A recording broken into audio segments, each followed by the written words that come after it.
Bokeror Besham Hashem Naaseh Venatzliar pour ce mardi 17 du mois de décembre et 16 du mois de Kislev Shiur, acheté avec un thème sur le Zera Shimshon, Sruto Yagen Alechem Al Kol Am Israël Bichla Maria Mif Sud pour la libération de tous les otages, la protection celle Kol Chaya les nouveaux otages, mais Kol Salam Tzuka pour le peuple d'Israël. Toda Rabba d'avoir acheté ce Shiur sur le Zera Shimshon. On commence tout de suite en ayant une pensée très importante pour tous les blessés, tous les malades d'Israël, tous nos otages, comme elle le demande, Bezrat Hashem, pour la réussite du peuple d'Israël et de sa Géoula finale. Merci beaucoup à Maria d'avoir acheté ce shiur, Mikol Alev, Shem Kol Atzofim. On vous remercie du fond du cœur. Alors je ne vais pas dire à chaque fois, ouais, je vous saoule avec les cours, vous êtes nombreux à me dire, Rav, tu dois arrêter de le dire. Les cours nous apportent beaucoup, ça nous apporte beaucoup de connaissances, ça nous réconforte. Et donc je vous remercie pour votre confiance. Et on commence tout de suite avec un très très bon et magnifique enseignement du Zera Shimshon. Vous savez que c'est une grande mitzvah d'étudier son livre et de Ségoula. Il y a beaucoup de témoignages de gens qui disent qu'après avoir étudié le Zera Shimshon, ils ont vu leur demande se réaliser par le mérite du tzaddik dans le ciel. Et là, on va commencer à étudier un sujet ensemble très important et en même temps un peu bizarre. C'est ce fameux Rashi qui nous apprend que Yosef Hatzadik dans la paracha de Vayeshev était quelqu'un qui se soignait sa chevelure. Ayam et Salsel de Saharotav, il jouait avec ses cheveux. Ça veut dire que Yosef Hatzadik prenait très particulièrement soin de lui physiquement.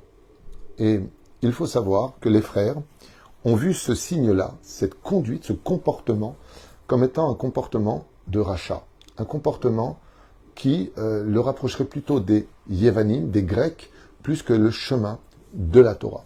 Car dans ce monde, comme l'enseigne le roi Salomon dans Kohelet, vanité des vanités, tout n'est que vanité. Comment se fait-il que d'un côté la Torah nous dise qu'on doit faire attention à notre présentation, un Talmid Chacham qui a une tâche, Chayav Mita, donc on n'a pas le droit d'être sale, on n'a pas le droit de sentir mauvais dans le judaïsme. Faire attention à tout ça. La propreté fait partie de l'essence même de toute la Torah. La Shekhina ne repose qu'en dans des endroits qui sont bons, dans des endroits qui sont propres. Il faut ranger le Seder, la première fête juive, Seder de Pessah, jeter ce qui ne va pas et garder ce qui va, et ainsi de suite. De l'autre côté, les Grecs ont passé leur vie et leur temps à soigner un corps, de passer du pot de Nutella au niveau du ventre, aux plaques de chocolat. C'est vrai que c'est important d'avoir une santé. C'est vrai que c'est important d'être quelqu'un de présentable, mais ça ne doit pas être le but principal de sa vie. Chez le cas de Yosef Hatzadik, les choses sont très ambiguës, demandent beaucoup d'explications. Et quand c'est expliqué, ce n'est pas vu comme étant une qualité, mais un défaut chez Yosef Hatzadik, chez Salsel, Betzaharotav. Il jouait avec ses cheveux, il se peignait, il se lavait les cheveux en se les peignant, en se faisant beau. Ma'amatara Shaladabarazé. Et voyons ce que nos Chachamim nous apprennent, et surtout la réflexion de ce géant de la Torah, le Zera Shimshon, Sruto Yegan Alechem Valim Kol Am Israël.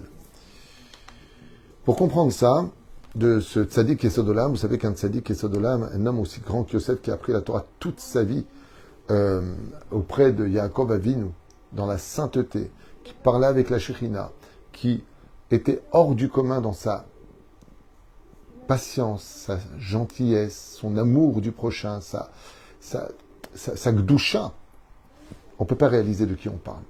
À un tel point que la seule chose qu'on peut retenir, c'est que il fait partie de Sfirat HaYesod. Il fait partie, non pas du monde des tribus d'Israël, mais bien au-dessus. Il fait partie de la Ishtal Shelut. Il fait partie du couloir qui mène des mondes infinis au monde défini. Il fait partie du fondement du judaïsme, Yosef Hatzadik. On l'appelle Yosef Hatzadik. C'est le seul. On a Shimon Hatzadik aussi. On aurait eu d'autres personnes qui vont porter ce surtitre. Mais on ne parle pas n'importe qui. Et un homme aussi grand que lui perdrait son temps, au lieu d'étudier la Torah ou de sanctifier le nom de Dieu, de se faire beau, de penser constamment être le plus beau, Makar Alecha, Bon Echad. Comment est-ce qu'un homme aussi parfait que Yosef, qui s'appelle Tzadik Yesod Olam, peut faire Maase Naharot? Alors c'est ce qu'on appelle des actions de jeunes filles. Alors ça ne veut pas dire qu'il avait Chaz Veshalom, une tendance féminine, mais il avait une beauté féminine aussi beau que Adam Arishon. Dans Masechet Ta'anit, Tout le monde connaît l'histoire de Rabbi Yoshua ben Hanania. Rabbi Yoshua ben Hanania, alav shalom, était un homme hors du commun. Rabbi Yoshua ben Hanania. Kodesh Kodashim. Rabbi Yoshua ben Hanania, Tana Eloki. Un jour, il arrive à Rome. Il se retrouve en face de la princesse romaine, fille d'Adrianus. Et elle lui pose des questions sur les galaxies, sur le monde animalier, sur le monde des sciences et de l'histoire. Rabbi Yoshua ben Hanania lui répond avec une grande facilité, sans la regarder avec sa capuche, extrêmement humble sur son bâton, et il lui répond à chacune des questions que la princesse romaine lui pose. Et à ce moment-là, va se passer un regard mal placé sur Rabbi Yoshua ben Hanania. Quand elle va voir le physique de cet homme si grand en Torah et en mitzvot, mais surtout dans une connaissance et une sagesse hors du commun, elle va faire un pas en arrière. Pourquoi ?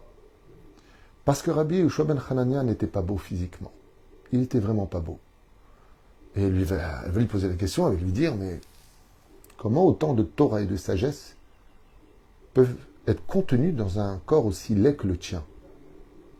Et Rabbi Yoshua ben Hanania va lui répondre en lui disant une phrase importante. Mais avant de dire cette phrase-là, il faut savoir que dans la culture romaine, la culture païenne de l'époque, la culture grecque de l'époque, eh bien, un homme laid ne pouvait pas avoir ni sagesse ni connaissance, mais que les hommes en général qui étaient laids étaient considérés, avant même d'être connus ou d'être écoutés comme étant des voyous, des menteurs, des idiots, des corrompus. Il était hors de question qu'on imagine une fraction de seconde qu'une personne qui soit laide soit une personne importante. C'est impossible. Et là, cette princesse romaine, la fille d'Adrien, est face à un homme laid, mais dont les connaissances et la sagesse dépassent l'entendement humain. Elle tombe, entre guillemets, amoureuse de la Torah de Rabbi Yoshua ben Hanania, au point de lui dire « Excuse-moi, mais c'est pas possible, comment tu peux être aussi laid et une Torah aussi belle ?» Zelo mistader benehem.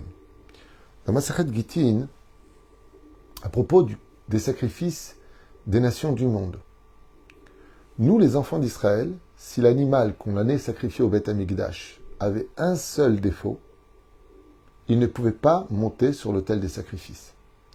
Chez les nations du monde, s'il avait une jambe en moins, s'il avait un membre en moins, il ne pouvait pas non plus être sacrifié. Sauf si il avait un défaut au niveau de la lèvre ou s'il avait un défaut au niveau de l'œil. Dans ce cas-là, si c'était par exemple, il avait un œil qui était un peu crevé, qui n'était pas top, il pouvait quand même servir de sacrifice. Au sage de poser la question, pourquoi est-ce que les nations du monde, qui ont souvent copié l'histoire d'Israël, pourquoi est-ce que si l'animal avait un petit défaut au niveau des lèvres, une coupure par exemple, ou un œil défectueux, comment se fait-il qu'il le sacrifiait quand même ? Réponse, parce que d'extérieur, de loin, on ne voyait pas les défauts. Ce qui veut dire que pour les nations du monde, l'extérieur qui paraît beau est plus important que le défaut que l'animal subissait à l'intérieur de lui, comme le fait qu'il avait un défaut pour s'exprimer ou un défaut pour voir. Qu'est-ce que ça vient enseigner sur le domaine de la moralité ? Si une personne est super bien présentable d'extérieur, même s'il dit des vulgarités, même s'il ment, même s'il parle mal, ou alors qu'il a un mauvais œil, envieux, jaloux, ou aïn ra'a, un mauvais œil, mais qu'il est super beau, c'est plus important. Ce qui compte, c'est l'extériorité. Donc maintenant que vous avez compris ça, hein, on comprend très facilement la question de la princesse romaine qui pose la question à Rabbi Yoshua ben Hanania. Elle dit, dis-moi, comment se fait-il que là, c'est pas un défaut qui ne se voit pas, c'est un défaut qui fait honte. Hein, j'ai honte de dire que j'ai parlé avec toi. Regarde comme t'es moche. Donc, voilà quoi. Tandis que chez nous, les Juifs, on nous dit Al tistakel bakankan et la bemashi eshbo. Dans la Torah, on vient nous dire fais très attention. Avant de rencontrer l'extérieur, de rencontrer d'abord l'intérieur. Et sur ce, la Gemara continue et elle nous dit que Rabbi Yoshua a dit à la Nessicha, la princesse, le bon vin, si tu veux qu'il soit bon, selon ce que tu dis, il faudrait les mettre dans des cruches d'or. La matronita s'exerça tout de suite, la princesse. Elle dit, mais oui, c'est vrai. Enlevez-moi ces cruches de glaise et mettez-les dans des cruches d'or. Tout de suite, on amena des cruches en or et on versa le vin, très très bon vin de qualité à l'époque, dans ces cruches d'or. Adrien tape des mains, il exige qu'on lui serve du vin. En goûtant le vin, il avait tourné, c'était devenu du vinaigre. Mais c'est horrible. Qui a donné un tel ordre? Et on lui dit, mais c'est votre fille. Alors il appela sa fille.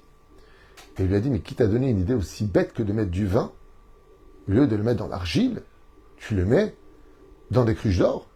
Elle dit, c'est pas moi, c'est Rabbi Yoshua ben Hanania. Alors ils ont convoqué Rabbi Yoshua ben Hanania. Et il leur a dit, pourquoi tu as fait ça? Il dit, sur les conseils de votre fille. Elle a écouté ma Torah et ma sagesse, et s'est étonnée de dire, comment se fait-il qu'une telle sagesse, une telle Torah, une telle connaissance peut être dans un corps aussi laid que le mien? Alors j'ai voulu lui faire comprendre que quand on prenait le meilleur des vins, si on voulait le conserver, et qu'on voudrait le meilleur pour lui d'extérieur, ce serait de le mettre dans des cruches en or. Mais on s'est rendu compte, comme vous venez de le constater, que le meilleur des vins ne tient pas dans une cruche qui est en or.